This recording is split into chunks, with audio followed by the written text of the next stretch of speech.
The Global Talk. என் அன்பார்ந்த global உறவுகளுக்கு சாந்தியும் சமாதானமும் உண்டாவதாக. இன்று 2025 மே மாதம் 27ஆம் தேதி. இந்த வகையிலே சகோதரர்களே, இன்று ஏராளமான செய்திகள் எமக்கு கிடைத்தாலும் அவற்றை இயன்றளவு தொகுத்து ஒரு 10 நிமிடங்களுக்குள் பேசுவதற்கு நான் முயற்சிக்கின்றேன். இந்த வகையில் முதலில் காசாவுக்கு செல்வோம். காசாவில் சகோதரர்களே, இஸ்ரேலின் கொடுமைக்கு அளவே இல்லாமல் அக்கிரமம் தொடர்ந்து கொண்டே இருக்கின்றது. இந்த வகையிலே இன்று வான்வழி தரைவழி தாக்குதல்களில் சுமார் பொதுமக்களில் 30 பேர் கொல்லப்பட்டும் 50 பேர் வரையிலானவர்கள் படுகாயமடைந்த நிலையில் அங்கங்களை இழந்து ஊனமுற்றவர்களாக மாறி இருக்கின்றார்கள் என்று இந்த செய்திகள் தெரிவிக்கின்றது. இன்று அதிகாலை எக்ஸ் தளத்தில் பார்க்கும் போது ஒரு கொடுமையான காட்சி ஒன்றை காண கிடைத்தது சகோதரர்களே. அது என்ன காட்சி என்றால், மக்கள் வசிக்கும் முகாம்கள் மீது இஸ்ரேலின் வான்வழி தாக்குதல் இடம்பெற்றுள்ளது. அங்கு பலர் உயிரிழந்து எரிந்து கொண்டிருக்கின்றார்கள். இந்த செய்தி இன்று அதிக எக்ஸ் தளங்களில் இந்த காட்சி வெளிவந்தது. அவற்றை எமது யூடியூப் தளத்தில் காட்டுவதற்கு அனுமதி இல்லை. சொல்லென்னா கொடுமை சகோதரர்களே. இது இவ்வாறு இருக்க, காசாவில் ஹமாஸ் போராளிகளின் உக்கிர தாக்குதல் தற்போது நடந்து கொண்டிருக்கின்றது. இந்த வகையில் சகோதரர்களே, காசாவுல கான்யூனிஸ் எனும் இடத்துல பொறிக்குள் மாட்டுப்பட்ட கழுதைகள் போல இன்று இஸ்ரேலிய ராணுவம் உயிரிழந்துள்ளது. அதாவது கான்யூனிஸில் ஒரு பதுங்கு குழிக்கு மேல் ஒரு வீடு ஒன்று அமைத்திருக்கின்றார்கள் இந்த ஹமாஸ் போராளிகள். இது இஸ்ரேலிய படைக்கென்றே வைக்கப்பட்ட பொறிகள். இந்த வகையில் அந்த பதுங்கு குழிக்கு மேல் காணப்பட்ட வீடுகளை சுற்றி ஹமாஸ் போராளிகள் அங்கும் இங்குமாக நடமாடியுள்ளார்கள். இதை தூரத்தே நின்ற இஸ்ரேலிய ராணுவம் உடனே அவர்களை கண்டு ஏனைய பெட்டாலியன் படைகளுக்கு இந்த விடயத்தை அறிவித்து அந்த வீட்டை நோக்கி முன்னேறி வந்துள்ளார்கள். உடனே ஹமாஸ் போராளிகள் இதைத்தான்ப்பா நாங்களே எதிர்பார்த்துக்கிட்டு இருந்தோம் சொல்லி அந்த வீட்டுக்குள்ள ஓடி போயிட்டாங்க. பின்னர் இந்த வீட்டை நோக்கி முன்னேறி வந்த இஸ்ரேலிய படை அந்த வீட்டை சுற்றி வளைக்க, அவற்றில் ஒரு குரூப் ஹமாஸ் போராளிகளை உயிரோடு பிடிக்க வேண்டும் என்று அந்த வீட்டுக்குள் மெதுவாக நுழைந்தது. ஆனால் ஹமாஸ் போராளிகளோ அவர்கள் திட்டமிட்டபடி வீட்டினுள்ளே பெரிய ஒரு வெடிகுண்டை வைத்துவிட்டு அந்த வீட்டுக்குள்ளே காணப்படும் பதுங்கு குழி வழியாக சுரங்கப்பாதைக்குள் நுழைந்து விட்டனர். ஆனால் உள்ளே நுழைந்த ஏமாளி இஸ்ரேலிய ராணுவம் ஹமாஸ் போராளிகளை அந்த வீட்டில் எந்த பகுதியில் தேடிய போதும் அவர்கள் கண்ணில் தென்படவில்லை. பின்னர் ஹமாஸ் போராளிகளோ அந்த பதுங்கு குழியில் இருந்து வீட்டில் பொருத்தப்பட்டிருந்த வெடிகுண்டை வெடிக்க செய்தனர். பின்னர் வீடு வெடித்து சிதறிய போது உள்ளே நுழைந்த முக்கால்வாசி பேர் உயிரிழந்தும் ஒரு சில பேர் காயப்பட்ட நிலையிலும் காணப்பட, அவர்களை தூக்கி செல்வதற்காக வந்த ஹெலிகாப்டர் விமானப்படை உதவி படைகளுக்கு பங்கர் பதுங்குகுழியிலிருந்து வெளியே வந்த ஹமாஸ் போராளிகள் சாரமாரி தாக்குதல்களை செய்துள்ளனர். இதனால் அங்கு வந்தவர்களில் பலர் உயிரிழக்க பிணங்களை போட்டுவிட்டு தெறிக்க ஓடியுள்ளதாக இன்று அந்த செய்திகள் குறிப்பிடுகிறது. அதன் பின்னே அந்த பிரதேசத்தில் மிகப்பெரிய பெட்டாலியன் படை சூழ்ந்து காயப்பட்டவர்களையும் இறந்தவர்களையும் தூக்கி சென்றுள்ளார்கள். இதுவே இன்று கான்யூனிஸில் நடந்த ஒரு பரபரப்பு சம்பவம். இது மட்டுமா, இன்று இஸ்ரேலிய பென்கோரியன் விமான நிலையத்துக்கு 6வது முறையாகவும் ஹைப்பர்சோனிக் ஏவுகணை தாக்குதலை யெமன் ஹூதிகள் வெற்றிகரமாக செய்துள்ளார்கள் என்ற செய்தி கிடைக்கின்றது. இந்த வகையிலே சகோதரர்களே, யெமன் ஹூதிகள் இந்த காசாவை பிடிவிப்பதற்காக, இந்த பலஸ்தீனை சுதந்திரம் பெற செய்வதற்காக தங்களால் முடியுமான அளவு முயற்சிகளையும் பங்களிப்புகளையும் செய்து வருகிறார்கள் சகோதரர்களே. நாளை இந்த காசா வெற்றி பெறுமானால் அவற்றில் இந்த ஹூதிகளுக்கும் வெற்றியில் பங்கு உள்ளது என்பது நாம் மறுக்க முடியாத உண்மை. இந்த இடத்திலே நபிகளார் குறிப்பிட்ட ஒரு ஹதீஸ் உள்ளது. யெமன் நாட்டில் மிகப்பெரிய ஒரு நெருப்பு ஒன்று மூளும். உடனே அங்கே இருக்கிற மக்கள் ஜசீரத்துல் அரப், அதாவது சவுதி அரேபியாவுக்குள் ஓடி செல்வார்கள். எப்படி என்றால், ஒரு வாகனத்தில் பல பேர் அமர்ந்திருப்பார்கள் அந்த இடத்தில் தப்பி செல்வதற்காக. அப்படி ஒரு சம்பவம் இந்த யெமன் பிரதேசத்தில் நடக்கும் என்று நபிகளாரின் முன்னறிவிப்பு உள்ளது.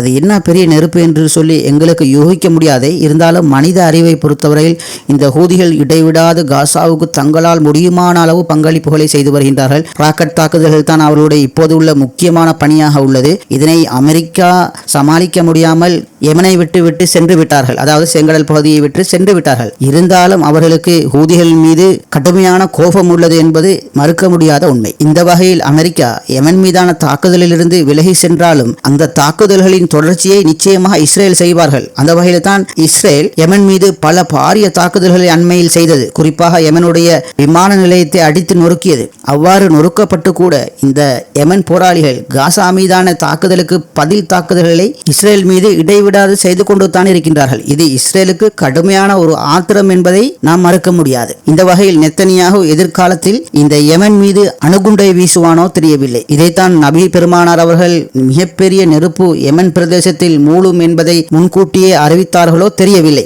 நபிகளாருடைய எந்த ஒரு வாக்கும் பொய்ப்பிக்கப்படவில்லை, பொய்யாகவும் இல்லை. ஆகவே இதனை பொறுத்திருந்து பார்ப்போம். இது இவ்வாறு இருக்கலாம் சகோதரர்களே. சிரியா தற்போது அமெரிக்காவும் இஸ்ரேலும் லவ் பண்ணும் நாடு என்று சொல்லலாம். அதாவது அந்த அளவு இந்த சிரியாவின் இடைக்கால ஜனாதிபதி அகமது அல் சாரா ஜூலானி இந்த டொனால்ட் ட்ரம்ப் மீதும் நெத்தனியாகு மீதும் அவ்வளவு அன்பு செலுத்துகிறார். காரணம், இப்போது சிரியா மீதுள்ள சகல தடைகளும் அமெரிக்காவினால் எடுக்கப்பட்டு விட்டது. இப்போது சிரியா ஒரு சுதந்திர நாடு என்று போல நடத்தப்படுகிறது. இருந்தாலும் சிரியாவில் உள்ள மக்கள் இந்த அகமது சாரா அல் ஜூலானியை விரும்பவே இல்லை என்பது அங்குள்ள மக்களின் செயற்பாடுகளிலிருந்து புரிகிறது. அதாவது இந்த அகமது அல் சாரா ஜூலானி முற்றுமுழுதாக இஸ்ரேலின் அடிமை என்பதை நான் முன்னைய காணொளிகளில் பேசியிருக்கின்றேன். இந்த வகையில் இந்த சிரியா ஜூலானி இன்று ஒரு முக்கியமான வேலை செய்தார். அதாவது தங்களது பாதுகாப்பு படையை வைத்துக் கொண்டு இந்த சிரியாவில் உள்ள சில கிராமங்களுக்குள் அதிவிசேட தேடுதல் என்று சொல்லி சுற்றி வளைப்பு செய்து அங்கிருந்து பல வெடிகுண்டுகளையும் துப்பாக்கிகளையும் இந்த சிரியாவுடைய பாதுகாப்பு படை கைப்பற்றியுள்ளது.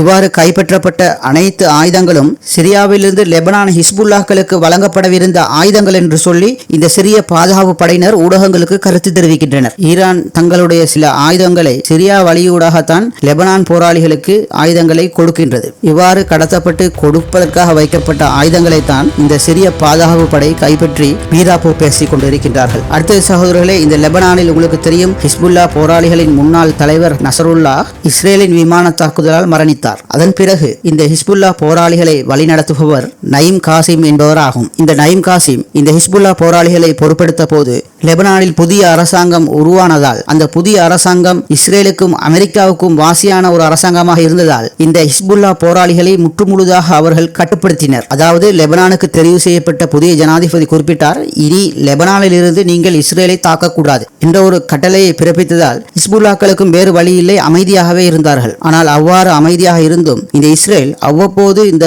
ஹிஸ்புல்லா போராளிகளை தாக்கிக் கொண்டே இருந்தார்கள். என்னடா இது இவ்வளவு அமைதியாக இருக்கின்றார்கள், அவர்கள் அடிக்கின்றார்கள், இவர்கள் பதிலடி கூட அடிக்க மாட்டேங்கின்றார்களே என்று பல மக்கள் ஆதங்கப்பட்டார்கள். ஆனால் தற்போது லெபனானில் மற்றொரு உள்ளூராட்சி தேர்தல் ஏற்பட்டு இந்த ஹிஸ்புல்லாக்கள் வாழும் தெற்கு லெபனான் பிரதேசத்தில் 92 விதமான வாக்குகளை பெற்று அநேக உள்ளூராட்சிகளை இந்த ஹிஸ்புல்லாக்கள் கைப்பற்றி விட்டார்கள். அதனால் இப்போது இந்த லெபனானின் தென்பகுதி, அதாவது இஸ்ரேலை ஒட்டிய பகுதிகள் முற்றுமுழுதாக ஹிஸ்புல்லாக்களுடைய கைகளுக்கு மறுபடியும் வந்துவிட்டது. இனிதான் ஏற்கனவே ஹிஸ்புல்லாக்களால் இஸ்ரேலுக்கு நடத்தப்பட்ட பாடம் மறுபடியும் மீட்டல் செய்யப்படும் என்று நான் நினைக்கின்றேன். அடுத்தது சகோதரர்களே, இதுக்கு முன்னால உள்ள காணொளியில நாங்க ஒரு சில விடயத்தை சொல்லியிருந்தோம். அதாவது சவுதி அரேபியாவுக்கு இந்த முகமது பின் சல்மானுக்கு எதிரான எச்சரிக்கைகள், அதாவது அரசாங்கத்துக்கு எதிரான எச்சரிக்கைகள் அதிகரித்த வண்ணமே உள்ளது என்று நான் ஏற்கனவே பேசியிருந்தேன். அவ்வாறு நேற்று கூட இந்த முகமூடி மனிதர்களுடைய எச்சரிக்கைகள் மிக கடுமையாக இருந்ததை அவதானிக்கக்கூடியதாக இருந்தது. இவர்கள் தங்களை ஃபரீஹ் முகமூடி இயக்கம் என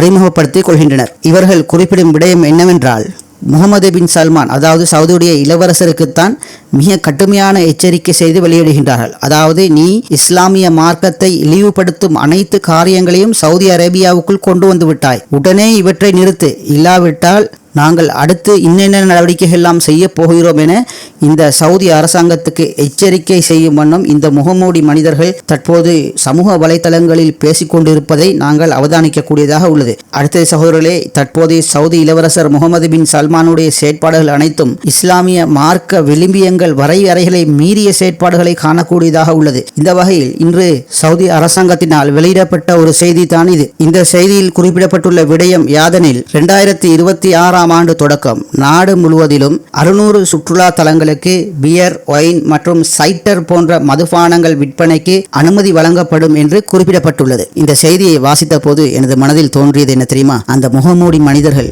சவுதி அரேபியாவுக்கு காலத்தின் தேவை. அடுத்த சகோதரர்களே, இந்த UAE ஐக்கிய அரபு அமீரகம் காசாவுக்கு சில பொருட்களை அனுப்பியுள்ளது. இந்த வகையிலே இன்று ஒரு சில லாரிகள் காசாவுக்குள் சென்றது. அவற்றில் UAE லாரிகளும் சென்றது.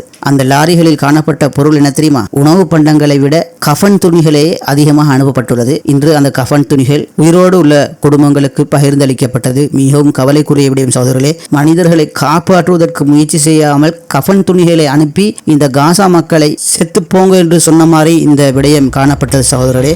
அடுத்த ஒரு செய்தி இருக்கின்ற சகோதரர்களே, அதை சொல்லி சுருக்கமாக முடித்துக் கொள்கின்றேன். துருக்கி நாட்டிலிருந்து ஒரு பெண் ஹஜ் கடமையை நிறைவேற்றுவதற்காக இன்று மக்காவுக்கு சென்றிருக்கின்றாள். அந்த பெண் அணிந்திருந்த ஹிஜாப் ஹிஜாப் பாலஸ்தீன கொடியை பிரதிபலிப்பதாக இருந்தது. இந்த துருக்கிய பெண் மக்கா ஹரம் ஷரீஃபுக்குள் நுழைந்த போது அங்கிருந்த ஒரு பெண் அதிகாரி தன்னை வரவழைத்து இந்த ஹிஜாபை கழட்டும்படி குறிப்பிட்டுள்ளார். அதற்கு அந்த பெண் மறுத்த போது அங்கிருந்த போலீஸை அந்த அதிகாரி பெண் வரவழைத்து பலஸ்தீனிய கொடியை பிரதிபலிக்கும் அந்த ஹிஜாபை அகற்றித்தான் ஆக வேண்டும் என்று சொல்லி போலீசார் அதிகாரிகள் அந்த பெண்ணை திணித்துள்ளனர். இல்லாவிட்டால் உங்களது விசா கேன்சல் செய்யப்படும் என்று சொல்லி அந்த விசாவையும் கையில் எடுத்துள்ளனர். பின்னர் நான் அந்த மக்காவில் உள்ள அதிகாரிகளையும் போலீஸ்காரர்களையும் பார்த்து ஏன் நான் இதை அணியக்கூடாது என்று கேள்வி கேட்டேன். அதற்கு அந்த போலீஸ் அதிகாரிகள் சொன்ன பதில் என்ன தெரியுமா? இது புனிதமான தலம், இங்கு அரசியல் எல்லாம் கிடையாது என்று அவர்கள் பதிலளித்தார்கள் என்று இன்று மக்காவில் தனக்கு ஏற்பட்ட அனுபவத்தை சமூக வலைதளங்களில் பகிர்ந்துள்ளதை காணக்கூடியதாக இருந்தது. சரி சகோதரர்களே, அடுத்த செய்திகள் கிடைக்கும் போது அவற்றை தொகுத்து உங்களுக்கு முன்வைக்க தயாராக இருக்கின்றேன். தொடர்ந்து எங்களோடு இணைந்திருங்கள். இது குளோபல் லைப்ரரியுடைய